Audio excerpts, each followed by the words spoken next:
Hello friends, welcome to my little corner on the interwebs. If you're new here, my name's Kathlena and I'm autistic with a heavy dash of ADHD. I make videos about autism and neurodiversity, so if that's something that you're interested in, be sure to click the subscribe button below. And for all of my friends who have already clicked it, I want to say thank you so much. I'm so grateful to have you here as a part of my pack. In today's video, we are going to be discussing a topic that was really very confusing to me when I first started to learn about and understand autism. And that topic is empathy. It is widely believed that those on the spectrum don't experience empathy the way that neurotypical people do. When I discovered that I was autistic, this was an area that really confused me because I had always believed that I experienced empathy to a very deep level. And I had connected with many other people on the spectrum who experienced the same type of empathy that I experienced. So if that's the case, why is it believed that people on the spectrum don't experience empathy? And that's what we're going to dig into today. So before we talk about how those of us on the spectrum experience empathy,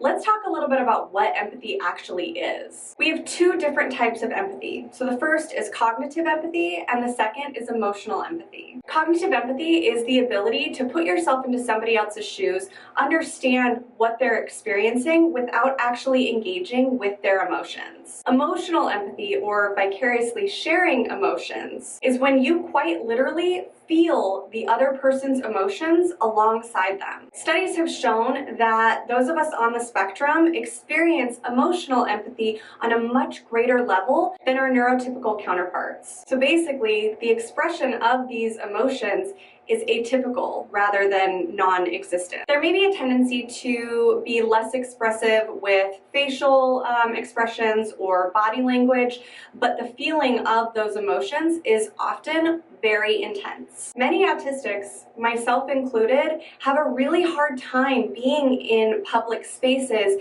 because of this way that we experience empathy. The feelings can become very overwhelming and difficult to manage. I know that when I'm around somebody who's experiencing something, but I don't know what that something is, it's very easy for me to start to believe that it was something that I had done or a problem that I caused in some way. There is also overlap between autism and something called alexithymia. It's believed that nearly 50% of autistic individuals experience alexithymia, which is the ability to feel emotions but having difficulty identifying and putting words to those emotions. Studies show that those with alexithymia actually experience more distress when they are witnessing other people's pain. I firmly believe now that the problem is not the fact that autistic people don't experience empathy, but rather that neurotypical people may not understand the feelings of those with autism, which bears the question, who is actually lacking empathy? Autism is a spectrum. Some people may struggle more with empathy, while others may feel completely overwhelmed by the amount of emotions that they're feeling. And then we have everybody else in between. We need to stop labeling those with autism as not being capable of experiencing